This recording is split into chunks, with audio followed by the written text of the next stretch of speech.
வணக்கம், welcome to mango city kitchen. இன்றைக்கி நம்ம அத்திக்காயை வச்சு ஒரு கூட்டு செய்யலாம். 50 கிராம் துவரம்பருப்பு எடுத்து நல்லா கழுவிட்டு கொஞ்சம் மஞ்சத்தூள், விளக்கெண்ணெய் போட்டு நல்லா பூ போல் வேக வச்சுக்கலாம். 6 அத்திக்காய் எடுத்திருக்கேன். உங்களுக்கு அளவுக்காக சொல்கிறேன் நான். இது அத்திக்காய் எடுத்து நல்லா 2 முறை கழுவிக்கங்க ஃபஸ்ட்டு. பிறகு முன்னாடி காம்பு பின்னாடி இருக்குங்களா அதையும் கட் பண்ணிவிட்டு 2ஆக கட் பண்ணி தண்ணிக்குள்ளே போட்டுக்கலாம். பிறகு அந்த அத்திக்காய் எடுத்து 2ஆக கட் பண்ணிக்கோங்க. மறுபடியும் இப்போ பொடி பொடியாக கட் பண்ணிக்கலாம். எல்லா காயும் கட் பண்ணிவிட்டு உங்களுக்கு காமிக்கிறேன். கட் பண்ணது எல்லாத்தையுமே தண்ணிக்குள்ளே போட்டு வச்சுக்கலாம், இல்லாட்டி கருத்து போயிடும். ஒரு பாத்திரம் வச்சு 1 ஸ்பூன் எண்ணெய் போட்டு 10 சின்ன வெங்காயம் பொடியாக நறுக்கிறது போட்டுக்கலாம். ஒரு பச்சை மிளகா உடச்சி போட்டுக்கலாம். இதுக்கு பாதி உப்பு இப்போ போட்டு விட்றேன். நல்லா வணக்கி விட்டுட்டு காயை நல்லா கழுவிட்டு போட்டுக்கலாம். இப்போ இதையும் நல்லா வணக்கி விடுவோம். பிறகு மீடியம் சைஸ் தக்காளி 1 பொடியாக நறுக்கி போட்டுக்கோங்க. ஒரு 3/4 ஸ்பூன் போல் மிளகாத்தூள் போட்டுக்கலாம்.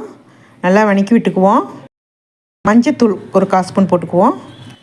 பருப்பு நல்லா வெந்துருச்சு. அது அப்படியே தனியாக ஒரு பாத்திரத்தில் நம்ம எடுத்து வச்சுக்கிட்டு இப்போ நம்ம வணக்கின காய் எல்லாத்தையுமே அந்த குக்கரில் போட்டு அந்த வடை சட்டியை நல்லா கழுவி தண்ணியை ஊற்றிக்கலாம்.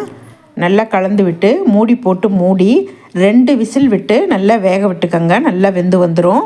ஒரு மிக்சி ஜாரில் 1/2 ஸ்பூன் தேங்காய் பூ, 1/4 ஸ்பூன் ஜீரகம் போட்டு நல்லா மையாக அரைச்சிட்டு வந்துடலாம். நல்லா மையாக அரைச்சிட்டு வந்துட்டேன் நான். குக்கர் ஸ்டீம் போயிடுச்சு. நல்லா திறந்துக்குவோம். நம்ம காய் பாருங்கள் நல்லா வெந்து வந்துருச்சு.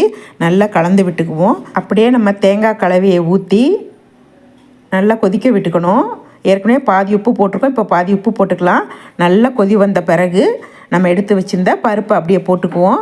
இப்போ எல்லாம் ஒன்று கூடி கொதிக்கட்டும். கொஞ்சம் கொத்தமல்லி தலையும் இப்போ போட்டு விட்டுக்குவோம். பிறகு போட்டுக்குவோம். நம்ம எப்போதுமே வேகும்போது போட்டால் அது ஒரு டேஸ்ட்டாகவும் இருக்கும்.